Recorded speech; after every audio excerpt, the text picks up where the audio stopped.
जायज है क्योंकि जो संत जुड़ रहे हैं, लेकिन ऐसा मुझे उन संतों की ओर से अभी राजनीति से बिल्कुल ही ऐसा संतों ने मुझे जानकारी दी, जबकि एक स्वाभाविक, मैंने पूछा नहीं था। अब मेरा राजनीति में कतई कहीं कोई रुचि नहीं है। अब तो लोगों के हित में और ग्वालियर चंबल के विकास के लिए अगर कुछ कर सकूं, ऐसा है तो ऐसा संतों ने कांग्रेस से ना टूट गया। मैं इस संदर्भ में संतों को ही दे रहा हूँ। नहीं, बिल्कुल बिल्कुल आपकी बात। तो क्या कांग्रेस से दिग्विजय सिंह जी से सबसे ज्यादा टूट गया? क्योंकि आपने तो यज्ञ करने का घोषणा भी करी थी जब आप बहुत चर्चा हो। महाराज जी एक समय अरे हाँ, कांग्रेस से और दिग्विजय सिंह जी से नाता टूट गया आपका? समस्त पत्रकार बंधुओं को पहले तो मैं ये कहूंगा कि आप सबकी कलम में बहुत ताकत है, और जहां तक मुझे लगता है मेरे जैसा बेदाग और मेरे जैसा दबंग और मेरे जैसा निडर, मेरे जैसा निर्भीक भारत में संन्यास धर्म का पालन करते हुए ऐसा कोई संत नहीं होगा जो निर्भीकता से अपनी बात रखे, निर्भीकता से, निडर होके। इसका मैं आपको एक उदाहरण से शुरू करूंगा। अभी मैं दिल्ली में था, तो इस यज्ञ के लिए मैं 6 महीने से विदेश की कई कंट्रियों में गया हूं। जैसे मेरे शिष्य हैं कपिल जी, इन्होंने दुबई में 400 लोगों के साथ मेरी मीटिंग कराई, राहुल जी ने कराई, कई जगह गया। अब मैं मुख्य बात कह देता हूं। जैसे मेरे एक पत्रकार साथी ने पूछा, क्या आपका कुछ लोगों से मोह भंग हो गया क्या? नहीं, नाम लेके पूछा। कुछ लोगों से कहा हमने नाम लेके कहा। अच्छा, नाम लेके कहा। हाँ, ये कहा क्या दिग्विजय सिंह से मोह भंग हो गया? बहुत अच्छी बात कही, बहुत अच्छी बात कही। और आपकी कलम से लिखना चाहिए, नहीं तो मैं कहूंगा कि पत्रकार की कलम में दम नहीं है। हाँ, मैं ये कहूंगा कि पत्रकार की कलम में दम नहीं है। मैंने भारतवर्ष में कफन बांध के लड़ाई लड़ी कांग्रेस के लिए। महाराज जी इसका मतलब क्या? अरे सुनने पूरे हो यार, बात पूरी होने दीजिए करो। पहले मैं बोल दूं या पहले आपके जवाब दूं? हाँ, भारत में कफन बंद। मैंने भारतवर्ष में वो सन्यासी था जो कफन बांध करके लड़ाई लड़ी। मेरे ऊपर झूठे केस लादे गए, मैं रोया नहीं क्योंकि मैंने रोना सीखा नहीं और मैं रोता भी नहीं। तो आज मैं मीडिया से पहले कहना चाहता हूं कि आप पहले अपने आप का बदलाव करिए कि मैं कल भी निरंजनीय अखाड़े का महामंडलेश्वर था, आज भी निरंजनीय अखाड़े का महामंडलेश्वर हूं और आगे भी मैं पंचायती निरंजनीय अखाड़े का महामंडलेश्वर रहूंगा। गाय के समुद्र की मैं लड़ाई लड़ता रहा। जब मैं किसी आपदाओं से पार हुआ तो उस वक्त जिनका आप नाम ले रहे हो लोग डरते हैं, मैं डरता नहीं हूं। जिनको पूरे भारतवर्ष में राजा के नाम से जाना जाता है, एक बड़ी खुशी की बात है। लेकिन ऐसा कुछ भी नहीं हुआ कि जब मुझे बाइज्जत बरी किया गया तो इन सभी लोगों को बोलना चाहिए था, लेकिन इन सभी के मुंह में फना ठुक गया, इसलिए धर्म विरोधी। लिखिए कि ये धर्म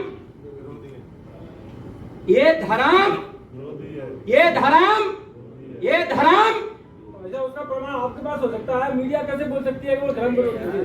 हमने तो उनका ऐसा कोई कृत्य नहीं देखा। अरे बहुत अच्छी बात है, आपने कोई कृत्य नहीं देखा जिसके वो लड़ रहे हैं और एक सन्यासी बाइज्जत बरी होके आ रहा है और उसके लिए आप बोल नहीं रहे हो तो आप क्या हो? अरे हम क्या बोले? आप बोल सकते हैं। अरे जिसके लिए आप बोल नहीं रहे हो विषय यहाँ खत्म हुआ। हमने राजनीति से परिकल्पना करते हुए कहा कि हम कभी भी राजनीति नहीं करेंगे। बिल्कुल राजनीति से मोह भंग क्या हो गया, राजनीति करेंगे ही नहीं। दूसरा, आज हमारे सनातन धर्म की जो जरूरत है वो है यज्ञ। भारत उन्नत राष्ट्र, सनातन, केवल सनातन सनातन।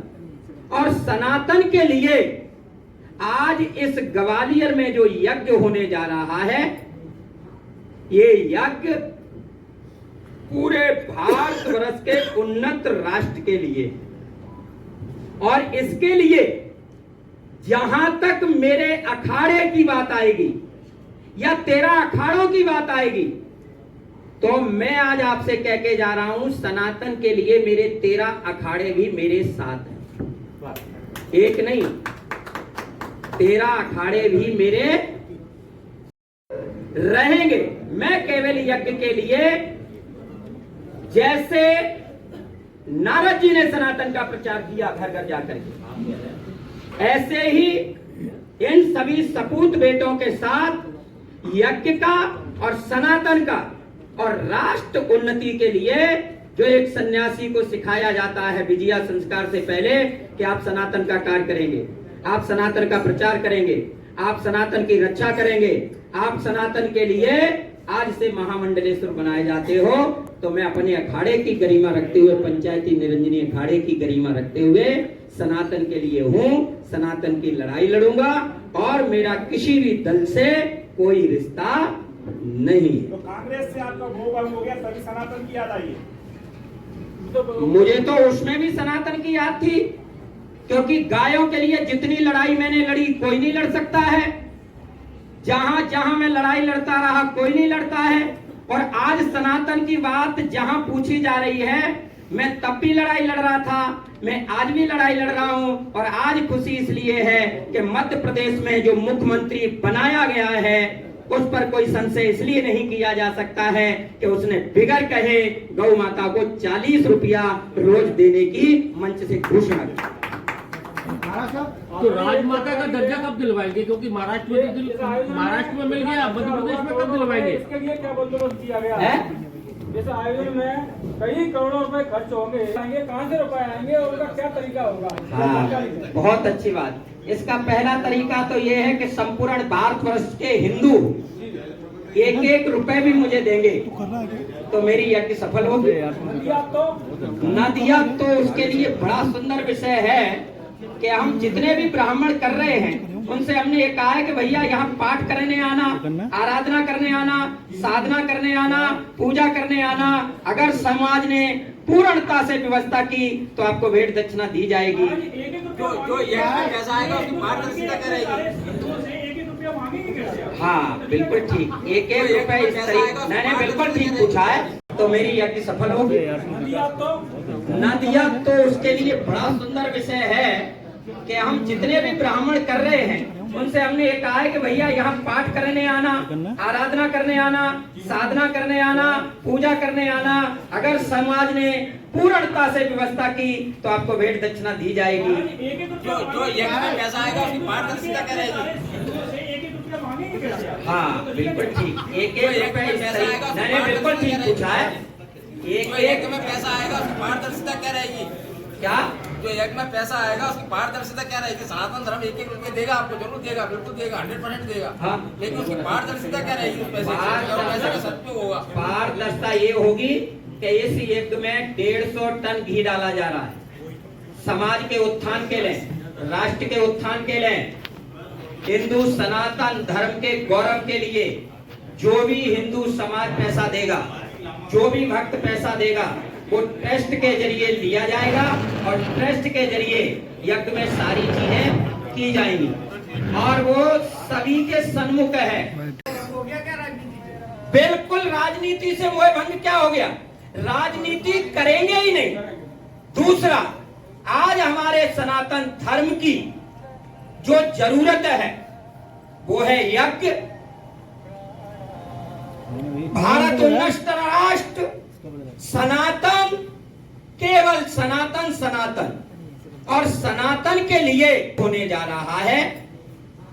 ये यज्ञ पूरे भारतवर्ष के उन्नत राष्ट्र के लिए, और इसके लिए जहां तक मेरे अखाड़े की बात आएगी या 13 अखाड़ों की बात आएगी, तो मैं आज आपसे कह के जा रहा हूं, सनातन के लिए मेरे 13 अखाड़े भी मेरे साथ हैं।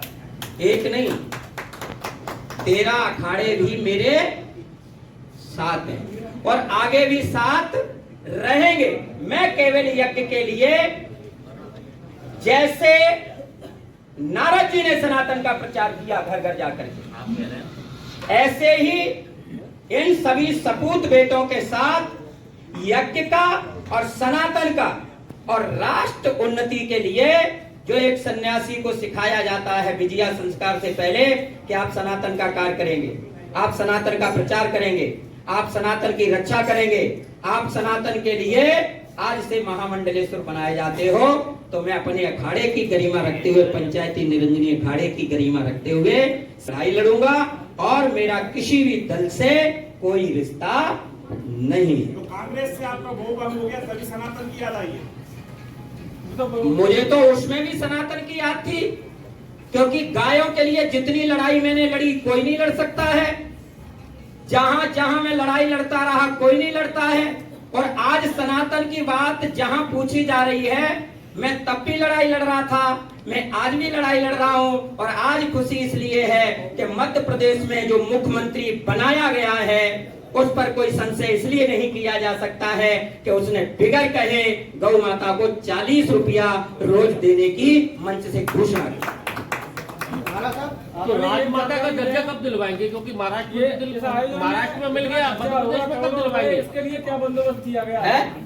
इस आयोजन में कई करोड़ों रुपए खर्च होंगे। हाँ, तो ये पैसे कहाँ से आएंगे, कहाँ से रुपए आएंगे और उनका क्या तरीका होगा? हाँ, बहुत अच्छी बात। इसका पहला तरीका तो ये है कि संपूर्ण भारतवर्ष के हिंदू एक सामने जैसा कि मुकेश जी ने बताया था कि जो मंदिर बना हुआ है लक्ष्मी जी का भी बन गया है, उससे जो यज्ञ होने वाला है उससे कितना प्रभाव होगा और कितना जो वास्तु दोष दूर होगा ग्वालियर की तरक्की के लिए। देखिए, जो विद्वानों ने के रुके हुए विकास के लिए सुझाव दिया था कि सूर्यदेव के बनने के बाद, सूर्य मंदिर बनने के बाद हमारे ग्वालियर का वास्तु बिगड़ गया है, जिससे हमारी विकास, प्रगति, शांति बाधित हुई। और उसके संदर्भ में हमारे ग्वालियर के प्रबुद्ध जनों ने प्रयास करके मां महालक्ष्मी का मंदिर निर्मित किया। पुनः कुछ विद्वानों ने बताया कि उससे अब संतुलन हो गया है, लेकिन जो नकारात्मकता पैदा हुई और विकास रुका है, उसके लिए एक मार्ग उन्होंने ये सुझाया, सबसे अच्छा उत्तम मार्ग, अगर ग्वालियर में लक चंडी का एक यज्ञ हो जाए तो ग्वालियर चंबल के रुके हुए विकास को सकारात्मक ऊर्जा मिलेगी और पर्यावरण भी शुद्ध होगा। एक जो हमारे का मेन उद्देश्य है, सांसें हो रही हैं कम, आओ यज्ञ करें हम। सांसें हो रही हैं कम, आओ यज्ञ करें हम। उसमें हमारे विद्वानों का सुझाव था कि इससे पर्यावरण की सकारात्मकता और जो नकारात्मकता उत्पन्न होने से विकास, प्रगति और शांति बाधित हुई थी, उससे एक सकारात्मकता, क्योंकि बरसों से हमारे सनातन का इतिहास रहा है, सदैव ऋषियों ने, मुनियों ने प्रगति, समृद्धि और किसी भी राज्य की समृद्धि के लिए यज्ञ किए हैं। तो ऐसे ही यज्ञ का एक जो समाधान दिया गया, जिसको लेकर के विभिन्न संतों ने, जिसमें वैराग्यानंद जी प्रमुख रूप से थे, एक चर्चा की और ये बहुत सारे विषयों पर चर्चा के बाद ये यज्ञ का कई जगह प्रस्ताव था। लेकिन जब मेरे ग्वालियर का प्रस्ताव आया तो मैंने ये बात सोच करके कि मेरे ग्वालियर के विकास की बात है, मुझे व्यक्तिगत चीजों से ऊपर उठ करके इस विकास के लिए पूरा समर्पण करके इस यज्ञ को समापन करने में सहभागी बनना चाहिए। क्यों क्योंकि कुछ नास्तिक लोग जो शायद नहीं मानते होंगे इन चीजों को, तो मैं ये मानता हूं कि अगर नहीं भी मानते तो नुकसान कोई नहीं होगा मेरे ग्वालियर का। कम से कम पर्यावरण शुद्ध होगा और हमारे ग्वालियर के लोग, खासतौर से युवा, सनातन के प्रति जानेंगे, समझेंगे और उससे जुड़ेंगे। मुकेश जी, आयोजन की प्रमुख विशेषता क्या रहने वाली है संक्षिप्त में? देखिए, आयोजन की सबसे प्रमुख विशेषता तो लक्ष्य चंडी यज्ञ है, यानी कि 1 लाख माता के पाठ। जैसा कि मैंने बताई हुई बात कह रहा हूं आपसे कि ऐसा यज्ञ अभी तक अपने यहां संपन्न नहीं हुआ है। माता के 1 लाख पाठ सबसे बड़ी चीज है। निश्चित रूप से इसको 11,000 विद्वान ब्राह्मण प्रतिदिन करके संपन्न करेंगे 7 दिन तक, जिसमें 5 दिन तक प्रसिद्ध देवकी नंदन जी महाराज भागवत कथा का पाठ करेंगे। हमारी भजन गायिका सुप्रसिद्ध मैथिली ठाकुर जी भी आएंगी, वो भी भक्ति रस को बढ़ाएंगी। और जो देश के महान कवि के साथ साथ राम कथा के लिए प्रसिद्ध हैं, हमारे कुमार साहब को आप सब जानते हैं, कुमार विश्वास साहब, वो भी आएंगे। और इसके साथ बहुत सारी विभूतियां। यज्ञ के लिए जो पुजारी हैं या पुरोहित है वो कहाँ से आने वाले हैं? देखिए, इसमें आचार्य जी जो मैन हैं, ये भारतवर्ष में बहुत प्रसिद्ध हैं। आचार्य विष्णुकांत शास्त्री वृंदावन से आज भी वो टीम के साथ आए थे। उनके मार्गदर्शन में ही भूमि पूजन का कार्यक्रम संपन्न हुआ है और उन्हीं की देखरेख में ये यज्ञ पूरी तरह संपन्न हुआ। उत्तर भारत से भी कई ब्राह्मण आते हैं जी, उत्तर भारत से कई ब्राह्मण देखा। देखिए, जो 11,000 ब्राह्मण हमको चाहिए, वो यज्ञों के ज्ञाता 11,000 ब्राह्मण किसी एक स्थान पर मिलना संभव नहीं है। उन्हें देश के विभिन्न स्थानों से, विशेषतः उत्तर भारत से हम लोगों ने संपर्क करके आमंत्रित किया है। एक सवाल और है कि जो अभी GIS समिट हुई, आप उद्योगपति भी हैं, उसमें ग्वालियर चंबल संभाग जैसे उम्मीद की जा रही थी, निवेश केवल 2 निवेश आए हैं, उम्मीद बहुत की जा रही थी, तो ये यज्ञ के माध्यम से लगता है कि प्रगति का द्वार खुलेगा? बहुत अच्छा प्रश्न आपने पूछा है, लेकिन मेरे मन में प्रश्न दूसरे तरीके से आया था। जब GIS में हमारे ग्वालियर चंबल को विशेष कुछ नहीं मिला तो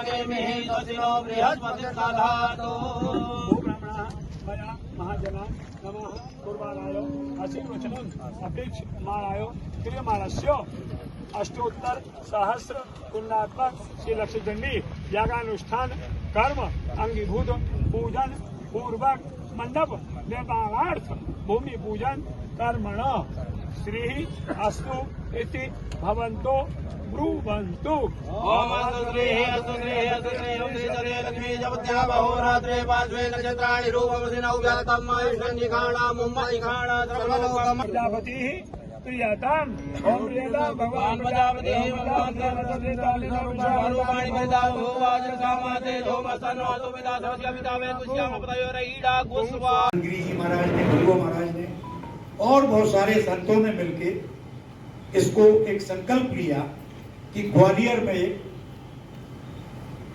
लक्ष्य चंडी अप्रैल से 21 अप्रैल तक मेला ग्राउंड में किया जाए।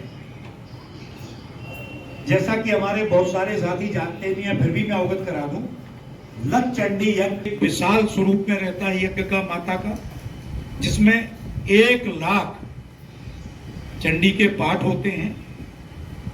11,000 ब्राह्मण प्रतिदिन 7 दिन तक हवन करते हैं और तथा अन्य ऐसे लोग जो ग्वालियर से किसी भी रूप में जुड़े रहे हैं और विकास में सहयोग पसंद करते हैं, श्री ठाकुर जी ने भी आने के लिए अवगत कराया है। बहुत सारी ऐसी विभूतियों, सनातन के एक विशाल महाकुंभ के लिए अभी हम लोग प्रयागराज महाकुंभ से फ्री हुए हैं, जिसका सौभाग्य तीर्थों के राजा प्रयागराज को मिला था। और मुझे जानकारी है कि ऐसा लक्ष्य चंडी यज्ञ कभी नहीं आयोजित हुआ है।